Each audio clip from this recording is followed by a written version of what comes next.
আপনার মেয়ের জন্য সতর্কতা।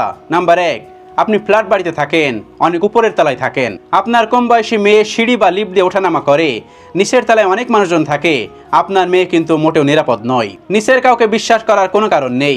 নাম্বার 2, কোচিং সেন্টারে মেয়ে পড়তে যায়, এক ব্যাচ যায় আর এক ব্যাচ আসে, কোচিং সেন্টার ফাঁকা, আপনার মেয়ে আগে ভাগে চলে যায়, কোচিং সেন্টারে শুধুমাত্র থাকে টিচার, আপনার মেয়ে মোটেও নিরাপদ নয়। সবসময় মনে রাখবেন, কাউকেই বিশ্বাস করা যাবে না। নাম্বার 3, আপনার মেয়েকে এমন কোনো বান্ধবীর বাসায় পাঠাবেন না যার বাসায় তার পিতা বা ভাই থাকে। নাম্বার 4, আপনার মেয়েকে কখনোই স্কুলে আগে পাঠাবেন না।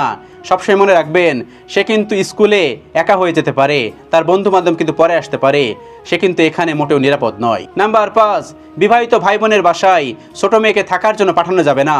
সবসময় মনে রাখবেন, সেখানে কিন্তু অন্য মানুষ বসবাস করে, আপনার মেয়ে কিন্তু সেখানে মোটেও নিরাপদ নয়। নাম্বার 6, আপনার মেয়েকে এমন কোনো জায়গায় পাঠানো যাবে না যেখানে সে অরক্ষিত অবস্থায় থাকে, আপনার মেয়েকে এমন কোনো জায়গায় পাঠানো যাবে না যেখানে সে সুরক্ষিত হতে পারবে না। একমাত্র নিজের পিতামাতা ছাড়া এই দুনিয়ার কাউকে কিন্তু বিশ্বাস করা যায় না। আপনার নিজের ছোট্ট মেয়ে থাকলে তাকে সবসময় ট্র্যাকিংয়ে রাখুন। কি করবেন, বিপদ হলে কিন্তু আপনাদেরই যাবে, আপনারাই কিন্তু মেয়ের মা এবং বাবা। সবসময় মনে রাখবেন, কারোর কিন্তু যায় আসবে না, সারা জীবন মাথা টুকরে আপনাদেরই মরতে হবে। সারাক্ষণ আপনার সন্তানের জন্য প্রার্থনা এবং নিয়ামত বরকতের জন্য মহান রব্বুল আলামিনের কাছে প্রার্থনা করুন।